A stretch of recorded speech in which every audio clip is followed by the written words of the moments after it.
Hello, hello! Welcome sa Zaluchi Channel. Pag-usapan natin kung paano mag-move on ng hindi wasak. So, paano ka babangon mula sa isang relasyong iniwan kang durog, pero ayaw mong manatiling sirang-sira? Sa usaping ito, hindi lang tayo mabibigyan ng tips, kundi magbabahagi rin ng mga paunti-unting hakbang para muling buuin ang sarili mo.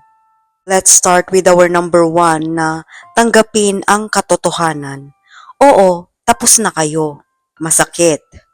Pero yan ang unang hakbang, ang pagtanggap.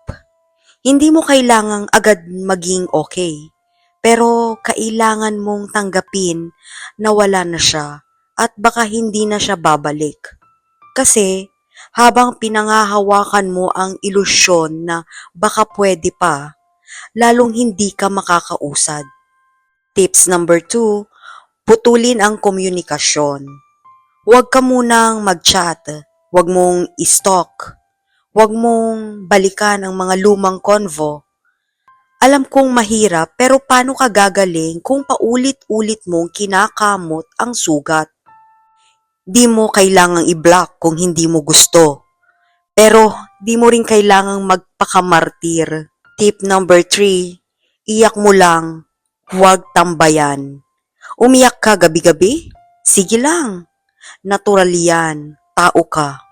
Pero paalala lang, ang luha hindi tahanan.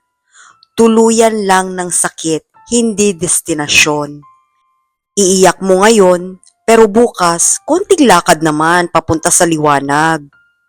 Tip number 4, ibalik ang nawawalang sarili. Naalala mo pa ba kung sino ka bago siya dumating? Balikan mo yon.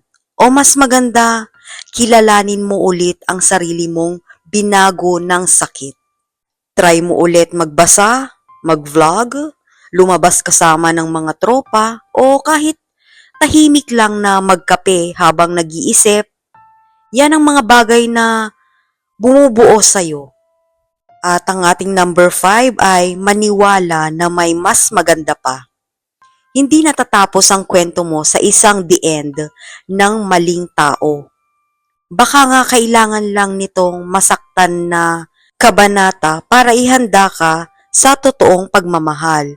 Yung hindi ka iiwan, hindi ka sisirain.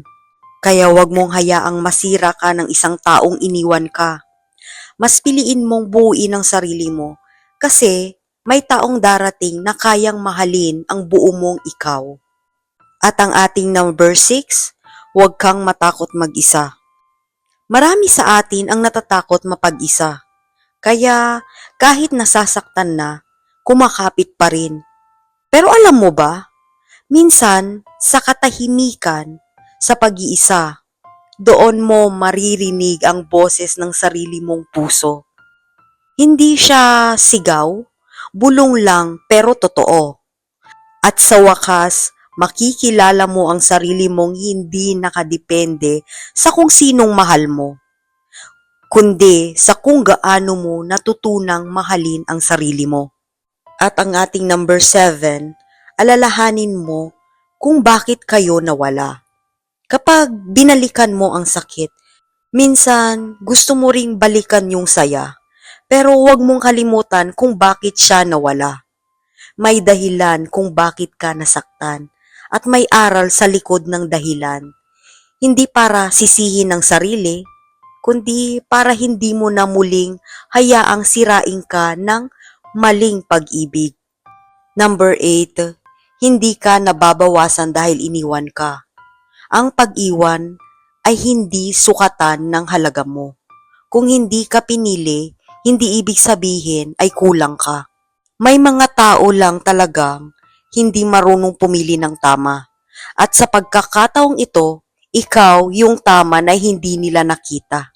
Number 9, piliin mong magpatawad para sa'yo, hindi para sa kanya. Oo, nasaktan ka, niloko ka, pinaniwala tapos iniwan, at may galit, sobrang galit. Pero balang araw, matutunan mong patawarin, hindi para maging okay kayo, kundi para ikaw mismo ay maging payapa. Forgiveness is not always reconciliation. Minsan, freedom lang talaga siya para sa puso mong pagod na. At ang huli, magtiwala sa dahan-dahan. Ang paghilom, hindi minamadali. Wala yang deadline. Wala yang step by step na kailangang perfect sundin. Pero araw-araw, kahit pa konti-konti, basta umabante ka, tawagin mo na yung progress, tawagin mo na yung tagumpay. Hindi madali pero posible. Ang paghilom, hindi minamadali, pero bawat hakbang may saysay.